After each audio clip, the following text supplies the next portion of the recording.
ran so many tests that confirmed or disputed all these things that I previously believed, and really changed and made me more confident in my approach to targeting it. I really look at it differently now. In the past, I used to create funnels with ads, right? So I would start with the broadest audience, or it could be new, but it's just people who aren't necessarily deep into my funnel yet, with something like a blog post or whatever, right? And then I would remarket to those people engaged with that to show them this other thing in the middle of the funnel. And I'd remarket to those people to show them this other thing. I'm really less concerned about, I've got to hit every stage of the funnel and control my ads to make sure I reach these different people.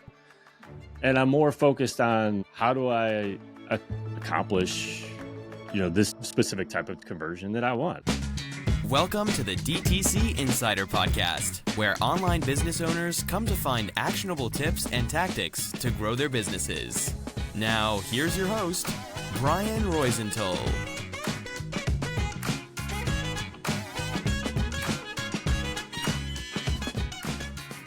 Hey, welcome to another episode. I'm Brian Roisentul, your host, and today I'm super excited to interview once again, the third time, Jon Loomer. I'm sure that almost everyone listening knows who he is, but if you don't, he's a meta ads educator who started jonloomer.com back in 2011.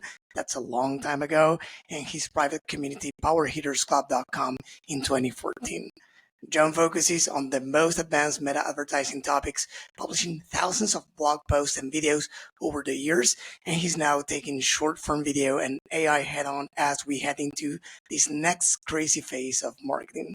Hey, Jon, thanks for being on the podcast once again. Yeah, hey, Brian. Really nice to be back. Yeah, so for those who are listening to this or watching this right now, it's his third time he's on the podcast, and we have always done it in January. So it's like always an anniversary episode, and it's fun to check, the previous episode we record and see what we said about the previous year of Meta, because, man, there were many, many updates in 2024, right? Yeah, it was a big year, and kind of reflecting back on the year, it's not only were there a bunch of changes, like I documented 27 changes that Meta made during the year. And that's something luckily I'm able to do pretty easily since I blog or write a video pretty much about anything significant at all. But it's also when I think mainly because of some new features like audience segments. I'd have to go back and listen to our episode a year ago, how I was feeling about targeting, for example. Then I know we were kind of in the process, right, of algorithmic targeting is a big deal and we should start embracing it and all that kind of stuff. But I think it was because of audience segments that I truly accepted it as like, okay, this is actually working and doing what I want it to do, because that additional layer of transparency that didn't exist for manual sales campaigns. We had it for Advantage Plus shopping to a point, because even then I think we only had the existing customers layer at that point that you could break down. Now we had the engaged audience as well. So I think that was the biggest thing for me, because I ran so many tests that confirmed or disputed all these things that I previously believed, and really changed and made me more confident in my approach to targeting it. So for those in the audience who are not familiar with segments, or those engaged customers, existing customers, and new customers, right? Right. So within your advertising settings, you have to define. This is one of my requests to Meta. I still think Meta can define this for us, at least like an initial definition, because they have the data. But we define who is our engaged audience. So this would be, for me at least, it's everybody who's on my email list, everybody who's visited my website. So the all website visitors last 180 days. It's like the widest net possible of people who have engaged with you. And it doesn't include stuff like Facebook page engagement, Instagram account engagement. For whatever reason, Meta doesn't include those. So that's also something to remember. So you've defined that. You can also define your existing customers, which would be, like, again, your pixel purchase events during the last 180 days. If you've segmented out your purchases in your email list, it could be app event purchases, offline event purchases, whatever they are, define it with those custom audiences as well. And if anyone exists in both of those segments, they're only counted as existing customers. So the value of that is, until those were available, we basically, if you're going to use Advantage Plus Audience, first of all, and no audience suggestions, or if you use suggestions, doesn't even matter. There's this amount of trust you have to put in the algorithm that is showing it to people that you think are relevant, right? Even if you used original audiences, which I think was the other thing that opened my eyes by using audience segments, the assumption was you have more control if you use original audiences with detailed targeting or lookalike audiences. But even though those audiences are expanded, if you're optimizing for conversion or link clicks or landing page views, I think most people didn't realize that. This audience segments provide that additional layer of transparency to see, okay, of the amount spent and of the results I'm getting, what is going to people who are in my engaged audience, people who are my existing customers, and people who are my new audience, which would be anyone who doesn't fit into those two groups.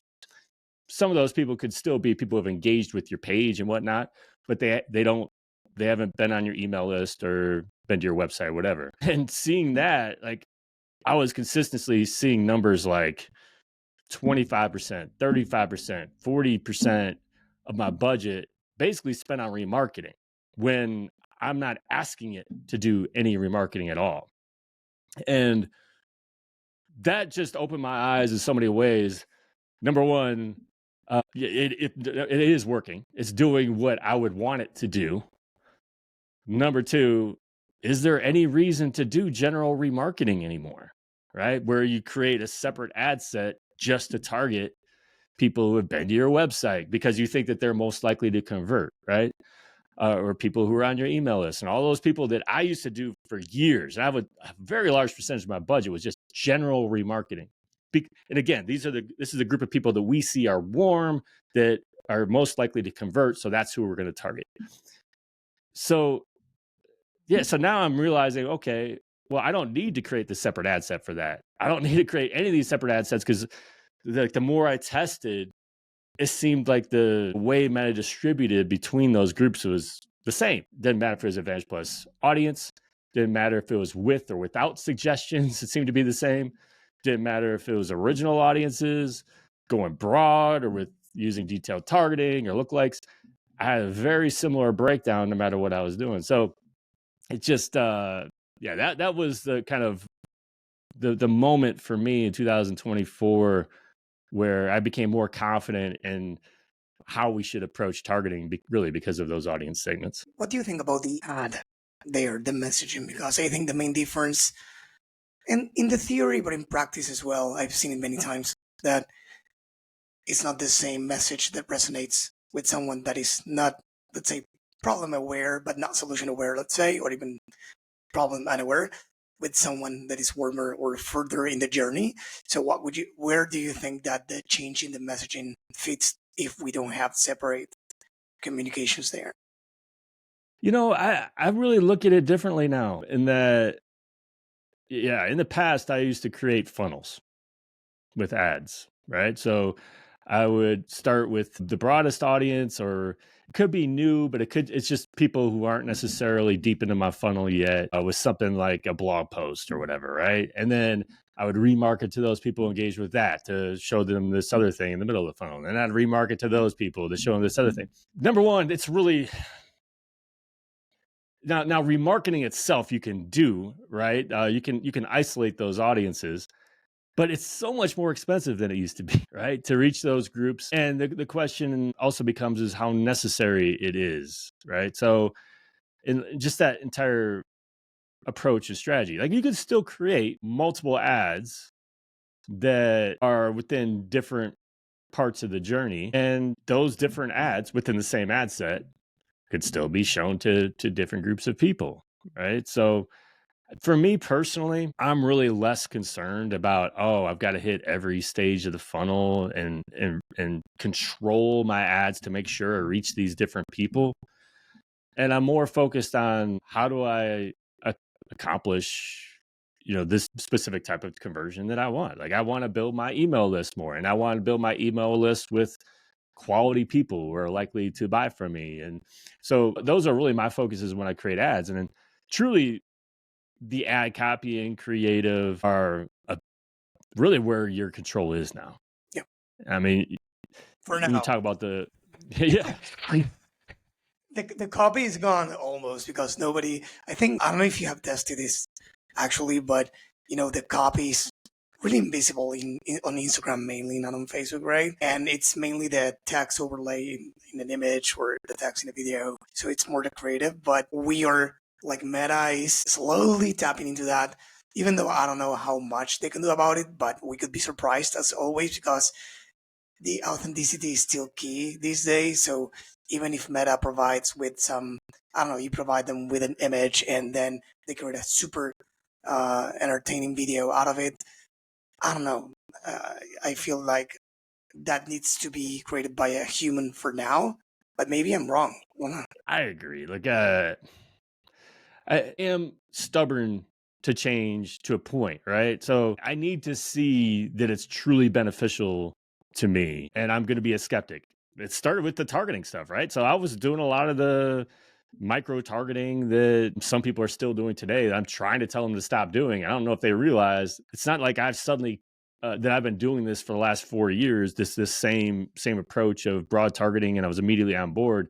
I was a skeptic for that. And it took audience segments and other things for me to realize I was wasting my time. I think with AI too, it's like there's a group that is super on board and like AI forward and wanting to be ahead of the pack and is going to use it in every way possible. To a point, that's how you get noticed too, right? Like if you want to build your profile these days and be a respected expert, it's going to be an AI. Kind of like how when I got into meta advertising, which was Facebook advertising, back in the day, it was perfect timing because no one knew what was going on with Facebook ads. It was confusing. It was ridiculous. It was chaos. So to say that you're a Facebook ads guy, it was like the best piece of timing of my life, right? The same thing as if you get into AI right now. But I think the problem is there's certain aspects of it that aren't ready, right? So I am not ready to trust AI generated videos and images. To a point. Enhancements, yes. AI But some of these, AI influencers. yeah, like creating AI Avatar, influencers, like it's so and like I'm for hanging out with other human beings for now. right, like, and I'm seeing these, new gurus out there who are like, oh, churn out 100 of these, new influencer videos in 10 minutes, and I'm like, great, but is it really going to accomplish what you want to accomplish? And like I feel like so much of this stuff, there's such backlash against AI generated images and videos, especially if they're meant to manipulate you into thinking it's real. I don't want to be part of that backlash, right? It's one thing if everyone knows it's AI generated and maybe it's an experiment, whatever. But like the whole point of influencers is they have influence. Like as an AI bot, what kind of influence does this person have? You're trying to deceive people that this is an influencer who loves your product, and it's not. So that's the whole point of having a recommendation or a testimonial in the first place, and this stuff is fake. So that's where I think we're kind of getting ahead of ourselves, and people are trying to cut corners and make this stuff as scalable and easy as possible without really thinking about the user experience. Yeah. Now, since I started this podcast in 2021, since then, I've been doing weekly episodes and I interviewed over 180, or probably by now, not released, but interviews, 190 brands. This year, many 7, 8, and 9-figure brands as well. And for all of them, still in 2024, Meta is still the number one channel to acquire customers. So the results show that even though they made all these changes, even though almost everyone is using, broader audiences and everything has changed, it's still the best performing ad platform for now, right? But it is. So I guess they have done something good, and whether we like it or not, it is working, it's paying off, right? And it's not some fad. I don't know if it's the beginning of something good or a fad, but like app lobbying or some other things people are mentioning these days, this is something that has been around for many, many years, over a decade, right? So I think that 2 decades actually, but with ads probably less. Yeah, I think the misconception, like especially when I talk about algorithmic targeting and how you should not overcomplicate things. You don't need to create all these different ad sets. You don't need to even worry about really detailed targeting and lookalikes and all that kind of stuff. I think the assumption is what that means is, oh, this is super easy now to get results, right? It's not necessarily easy to get results. It's still hard. And because that's really going to fall. The main point is stop worrying about everything that happens on the campaign and ad set side. Like keep that super simple.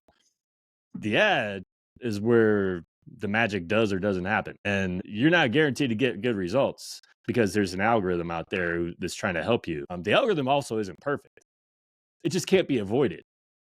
Right. So people are like insisting on who think they're not using algorithmic targeting because they're using detailed targeting with original audiences. Oh, you're using algorithmic targeting, right? Because that audience is expanded and we don't even know how much Meta even cares about that original audience that you're using in there. So ultimately it's like, stop wasting all your time there. Not that it's perfect. It's not. It just can't be avoided. Spend more of your time getting the ads right to get to results, because that is also what the algorithm's learning from.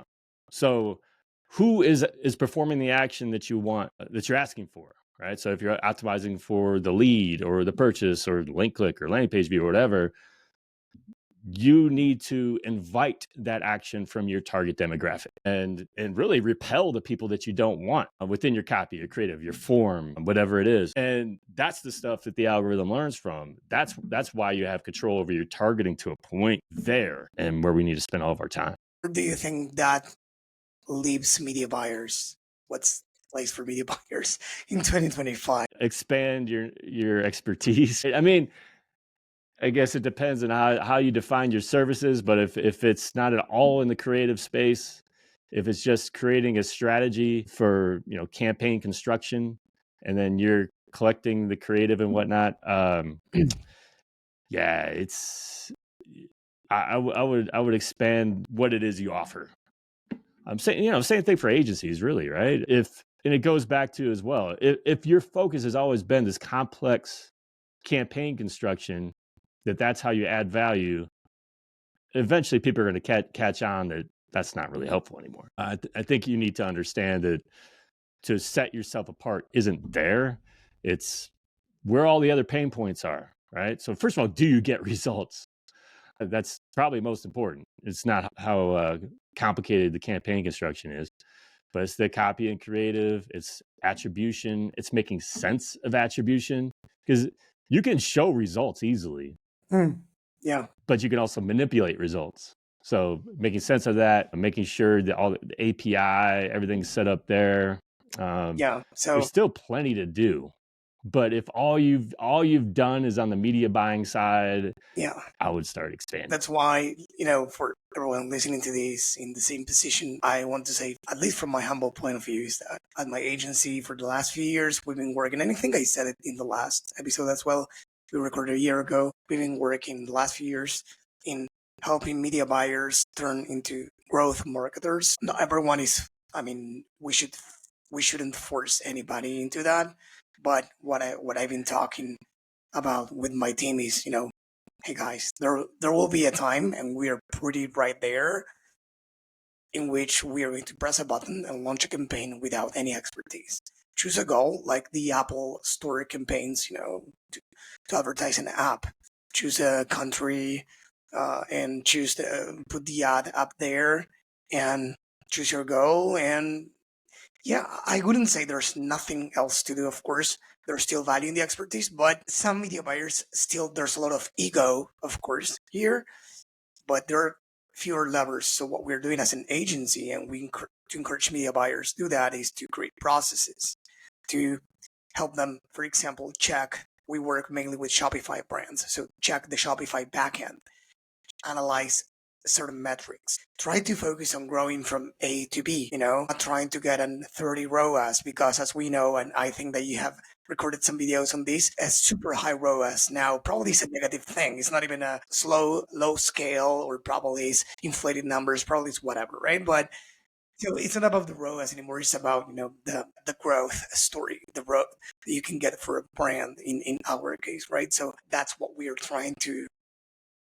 do with our media buyers at the agency. Yeah. Well, and also, look, I don't want to belittle the value of a good media buyer, because a media buyer who's good at what they do is more than just the campaign construction, right? In that strategy. Like, you also have to have knowledge and expertise of all the new features. Yeah. And really the fact that, you don't need to touch all this stuff and have that confidence. They need to know about special ad categories and what goes into all of that, and like making sense of the data. And so there's so much that goes into the expertise that I think we take for granted. That because things are constantly changing, it's just more that how you set yourself apart is more there, right? That you're an overall expert, subject matter expert. You're making sure like everything is set up properly to fall within the rules. You don't get accounts banned and whatnot, So really focusing there more than some of these levers. You already mentioned at the beginning of the episode, audience segments as one of the features that most impacted at least you, and of course Meta Ads in 2024. Do you remember some feature that you don't like, or you cannot probably make sense of why they launched it? Jeez, man. I mean, there's lots of stuff that's imperfect. Well, I don't understand to this day why there's flexible ad format and dynamic creative. Right. So they created dynamic creative. We thought flexible ad format was replacing it, but apparently it's only replacing it for certain objectives. And they're very similar to the same thing. It's just that one is controlled at the ad set level, one's controlled in the ad level. Why is one specific to certain objectives? And that never made sense to me. So I'm still waiting for that to make sense. Like, is flexible ad format eventually going to take over? Which would make sense. Like, it never really made sense to control it at the ad set level in the first place, dynamic creative. But we still have dynamic creative right now. So I don't know. So that didn't make sense. My discovery this year, it kind of annoys me that it took me this long to figure it out, because this is not a new thing. The fact that click attribution is not unique to outbound clicks. So I think people who don't fully understand what I'm saying there are going to say, oh, of course, like there are different kinds of clicks. No, we have view through attribution for content conversions. So people who saw your ad, did not click, and converted within a day. And you have click conversion, people who clicked on your ad and converted within 7 days. My interpretation all these years has been, if you click the ad, go to your website, convert within 7 days, that's click attribution. If you don't click to your website, it can be counted as conversion if they convert within a day, because it was a view through conversion. But you've got this segment of click conversions that can be simply people clicked on the image if it's not a link ad, right? Like a static image. People liked it. People commented on it. People provided any other click and then converted within 7 days. Like, they didn't even have to go to your website from the ad. To me, I've always interpreted that as a view through, except it's a 7-day window. And the problem is you can't separate that. So I have no idea how many of them are happening, but surely it is what leads to some of our discrepancies for click attribution. So that was super frustrating. So, I mean, there are lots of stuff I wish Meta would change. I mean, optimization sucks in terms of anything that's top of the funnel, right? Because the algorithm only cares about getting you that action you said you want. It doesn't care about quality actions. I've been asking for this since like 2019. I think I wrote a blog post about it then. So, like, if it's a link click landing page view, people still do not run traffic campaigns, because Meta doesn't care what if these people are connected to you or not. The amount of remarketing that happens there as opposed to a sales campaign, way less, because it can go after the cheapest possible click, which doesn't necessarily mean they care about your stuff. It's accidental clicks. It's because of the placement. It could be bots before they know they're bots, that kind of thing. So it's that kind of stuff that needs to be fixed that drives me nuts. Yeah, what about enhancements, like the ads enhancements? It drives me crazy that it's some of them are on by default, and you need to turn them all on and turn them all off. And sometimes, of course, media buyers are human beings, and it's made for making mistakes. Why not leaving them off? I don't know if there's a toggle for the account, like leave it off as a default. Is there any? Well, there is a within your advertising settings, there's an Advantage Plus creative section where you can opt in or opt out of the tests. So the stuff that's not even official at this point, right? And I've opted into them because I don't really care that much. But that's also why occasionally I'll see ads where it's like I have weird text because they're doing that text swapping thing that's only part of the tests right now. Or music? Well, the music part is actually part of Advantage Plus Creative, where you can turn it off or change the music and things like that. That's what I'm talking about. Like, can you turn it off at the account level? Not at the account level, right? No. So you can, I mean, you have to. Yeah, I need to manage. So that drives me crazy because it's like, but I was at the party one day and I saw a friend of mine, and he was looking for something on Instagram, and then he bumped into this ad, and he stopped and he said, "I love this song," and I said, "Hey, wait." And he said, "Hey, this is an ad. And this is a song he's been listening to, or he listens to regularly, and he loves the song." So I'm not sure whether he was going to take action or not. He didn't, of course. But he stopped and he said out loud, "I love this song." So maybe there's something good in that. But, my clients, whenever we have, in the beginning, we had these, things left on by accident, said, "Brian, what's this music? Turn it off." So brands don't specifically love it. No, I know that's the problem. Like for my own advertising, like I don't care. Like at this point, I've let go of all that control because technically it's only supposed to be used to help you. Any of those enhancements, and there's so much whack-a-mole going on, like trying to turn everything off if you obsess over that. So I've just let go and let Meta do whatever it's going to do. But when it comes to managing clients, that's a completely different thing, right? I think that's also where we need to start setting better expectations in this new environment, right? Like this is not 2019 where we're having a very specific ad approved and that's what everyone's going to see. There are going to be variations of that ad, right? And from a client perspective, I think the clients need to be more hands off. Are you getting results? Great. If not, all right. But because otherwise it becomes, number one, a much more difficult job for us to turn all this crap off. But number two, that crap may be helping you. You may not like it as a client, but it may actually help.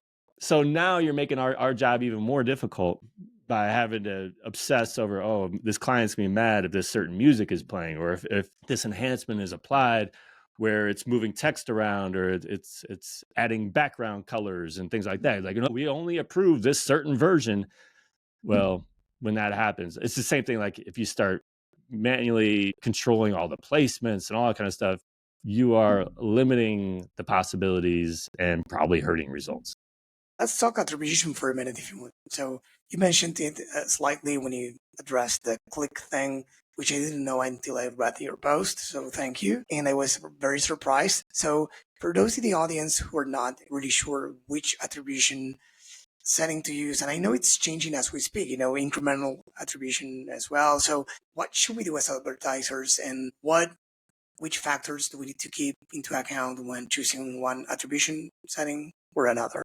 For the most part, I think we can overcomplicate this. If you're optimizing for a purchase, just roll with the defaults, right? Which is 7-day click, 1-day view, and 1-day engaged view, which is for videos. But there's really no reason to adjust that for purchases, especially if you're using broad targeting, algorithm targeting, anything that's not remarketing. The problem really becomes if you're optimizing for anything that can happen many times. Like custom events would be a prime example, right? So I ran into this when I was trying to solve the problem of, hey, I want to promote my blog posts, but I know that link clicks and landing page views aren't effective. So I'm going to optimize for a custom event, like time spent, a scroll depth, that kind of thing. But the problem is that's an event that happens multiple times. So unless you limit that, the algorithm is going to do everything it can to pad those numbers. That could be through view-through conversions, people who would have been to your website anyway that day, who are there and firing that event constantly, padding those numbers. But it could just be one-day click as well. So for that kind of event, number one day click only. Don't use 7-day click. So I'm talking about like a custom event for engagement type on your website, right? It happens over and over. 1-day click. You don't want 7-day click. That's going to inflate the numbers. You don't want 1-day view, because this is something is either they drive that ad drives them to your website and reads that post or whatever, or that it doesn't. And that's the only thing you should care about. Don't inflate those numbers. You can also use at that point first conversion reporting. So that's another way to cut out that fluff, is that if that event happens multiple times, it's only going to count the first time. So that can be eye-opening too. Like whenever you have discrepancies in reporting, use first conversion, and all of a sudden it's cut down, and it makes a lot more sense.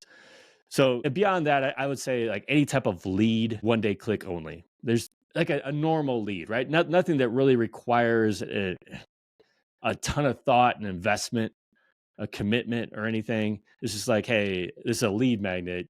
Send me this thing that I want, this free PDF, free guy, whatever. All you need there is 1-day click. But beyond those circumstances, if you're an e-com business, don't overcomplicate it. Just the defaults: 7-day click, 1-day view, 1-day engage view. What's your point of view about cost caps, cost control? Have you ever used that? Some agencies say that that's the best because they control profitability instead of volume. But then on the flip side, of course, you don't have volume, a steady volume. So are you for, against, nothing? What do you think? I'd say I'm neutral on it, but I'm skeptical of anyone who claims that, they're getting amazing results. Because whenever I've tried it, like there are very few people I know of who use it effectively, because for the most part, all it does is say, okay, I'm not willing to. I mean, you've got cost caps, you've got like the return on ads, the maximum return on ad spend, or I'm trying to think of what all those are. Minimum return on ad spend, the cost per result goal. You can set all those things. Whenever you do any of those settings with your manual bidding, it's restricting the algorithm, right? So it's something to try if nothing else is working. I don't see it as a normal part of a strategy. Like every client you have, I'm going to use cost caps because this is the most efficient way. Maybe you've found some amazing approach because you have all this data that you know that you shouldn't spend over this, and you end up getting better results. I just haven't seen that. Again, if you out there have been using cost caps profitably, awesome. They're there for a reason. But I think for the typical advertiser, which is like 99.9% of us, it's really just a last resort. Man, I can't get anything else to work. Can't make this profitable. What if we use a cost per result goal or a cost cap? Is that going to change anything? Yeah, back in the day, we used to have like a cost cap on steroids campaign before iOS 15. It was like an extra campaign. Back in the day, we used to have like multiple campaigns, right? Not just one or two. And one of them was like, if it spends, it was on steroids because we put like 10x the normal budget just to see what happens. And when it spent, it was a really good day. And when it didn't spend, it didn't spend. We weren't relying on Meta. Probably was the money printing machine days of Meta or a little bit after, but pre iOS 14, everything was different, right? But these days, probably we go with the algorithm, as you said, simplified campaign structures. And going back for a little bit as an agency, we even needed to restructure our processes, and we needed to restructure even the client onboarding process. Because back in the day, we used to ask them a bunch of questions, Meta account, let's say Meta ads related, like things to, build audiences like interest or anything else. And then it changed. Like we onboarded a client in December. We had a kickoff call today, and they filled out the onboarding form like a week ago or so. And we could have, and we put together a proposal for the ad account, let's say, structure without getting information from them. Now we are building a 90-day roadmap and a 2025 roadmap with the seasonalities, product launches, and some other things, but business related, right? How to help them increase or decrease the churn in the subscription, increase AOV. But looking at the ad account, we figured that we could basically launch, and all we needed was the creatives. And guess what? We asked them, this is an 8-figure brand, right? We asked them about the avatars, and they had a branding agency building the avatars for them based on gut. That's it. Mm-hmm. So Yeah. you're basically targeting, the only thing you can control, again, 8-figure brand is based on gut. Before we needed a lot of information from the client. That's what I wanted to say to put together a proposal. Now, unless you reformulate what you need, but for the ad account, I don't know, what do you need, right? Things related for the messaging, the goals, of course, to support the goals. Do they need email addresses? So let's create a lead gen campaign. Do they need to promote X product or whatever? But I don't know. It's work. Yeah, really. I think something I've learned more and more this last year is there's so many complications we can add that aren't as productive as we think they are, because they ultimately work against the goal of the algorithm, right? So whether it's creating multiple ad sets that you don't really need, or it's adding manual bidding to tell the algorithm where to bid and where not to bid, you're restricting the algorithm. You're going to get fewer results. You may not reach your budget, or you're spreading your budget between a bunch of ad sets as opposed to one. And in each case, you're preventing the algorithm from doing what it really wants to do, right? So that's why, when I often promote a simplified approach, it's not that I feel like everyone needs one campaign with one ad set and up to 6 ads or whatever if it's a manual campaign. It's that's where you should start, right? Because everything else, let's say you have $100 a day budget, just as a really just general rule. One campaign, one ad set, you got $100 spent on that ad set to try to generate, ideally 50 conversion events, whatever it is you want per week to be optimal. Now you're saying, okay, well, I want to create these other this campaign for lead gen, this campaign for awareness, this campaign for engagement, and now you're splitting up in 4. So now it's $25 per ad set, and now everything's going to work a little less efficiently. So the same thing happens with the manual bidding. You're probably not going to reach your budget every day. You might not even get close, depending on what you set for a cost cap, big cap, whatever you're doing. So it's not that none of that stuff is ever effective. I think it's most effective if you have the highest budget possible and you're able to restrict from that highest budget possible and still get good results by splitting things up. But for the typical advertiser, the typical client, start as simple as possible. Add some complexity where you feel like you have to, but with always the goal of keeping it simple. Like, do I absolutely need this added complexity? And talking about need, I think that's the way. Talking about need, do we need to keep testing creatives in separate campaigns, or should we test them as we go in the always on campaign? That's the hot debate these days, right? I do think there are lots of things that advertisers do. The number one are part of their routine that they've been doing for years. Or number two, it shows their value to a client. Like I have this very complicated things that I do, this process that's for testing or whatever. And they fear if they don't have that thing, why am I using in the first place, right? Now, again, it doesn't mean none of this stuff ever works, but when it comes to testing, there are these conflicting things that are happening. You're creating a separate campaign just for testing, so that number one splits up your budget. So if you have a limited budget already, you've got to take some of your budget from the conversions over here and move them over to your testing. But number two, it's also not efficient because you're competing against yourself between this ad set and that one, this campaign and that one. And to me, it's counterproductive. right? So if your ads aren't working, put some new ads in there. Yeah. And then many times, whenever you find the winning ad in the testing campaign and you put it in the old campaign, it doesn't work. Yeah, it sounds like it doesn't translate. I think the big red flag there is if you do testing, optimizing for something like link clicks, landing page views, trying to find the highest CTR, and you think that winner should be the winner for conversions. No, it's two completely different things. Yeah. And I whenever we used to collaborate with some agencies, and they each of them have different hard rules. Like whenever they reach 1,000 impressions, you need to do X. Whenever they reach it is like really these days. But yeah.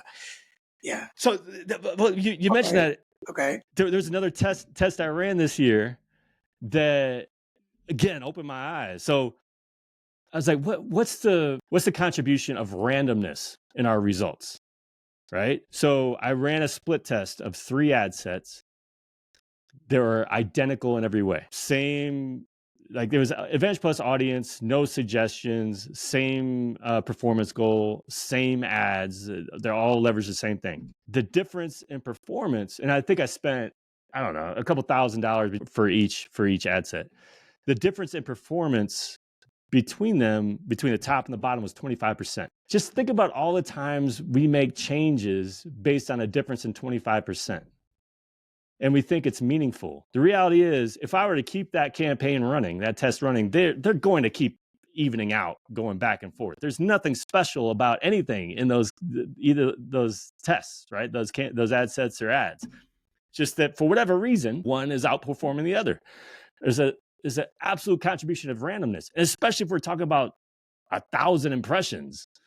Like that kind of sample size, one conversion makes a huge difference. So it's that kind of stuff. It's like, it's not that, differences don't matter. It's just that we need to stop micromanaging because there's a lot of randomness in there too. And we need to understand meaningful results, the difference between meaningful results and what could be completely random, because it really could be completely random in a lot of cases, and something that's going to reverse eventually. Right. So that was a big learning for me as well. Really. So I want to be respectful with your time. So great insights as always. I really enjoyed the conversation. So before we go, could you please tell the audience where they can go to learn more about you and your business, of course? Yeah, jonloomer.com. So JONLOOMER.com. Once a week, I publish a blog post. 3 times a week, I publish a new video. So it's not, those videos are found everywhere, right? So Facebook, Instagram, YouTube, LinkedIn, TikTok. But also more valuable, I guess, would be the posts I create for them on my website. So there's images, there's additional details there for those videos. I've also restarted my podcast. So the pubcast is back for 2000. So by the time anyone listens to this, that will be running again. So you can find the pubcast just by searching the pubcast with Jon Loomer, I guess. Otherwise, pubcast.jonloomer.com. So those are going to be just super short, 5 to 10 minute episodes. Not like this, that just super focused on one topic, where I won't be rambling nearly as much as I rambled here today. Everything was pure gold. So I appreciate that. And for everyone listening to this or watching this, why not? First, thank you for listening this far. And second, you can go to the DTCinsider.com. And once you find the episode, you will see the show notes, including the link to the podcast, and of course, the link to his website and every social media accounts he has. Jon, once more, it was a pleasure to have you here on the podcast. Thank you. Great to be back. Looking forward to talking to you again next year. Yes. This episode was brought to you by BSR Digital. We help DTC brands grow through paid ads and email marketing campaigns. If you'd like us to help your business grow, head on over to bsrdigital.com and schedule a call with us.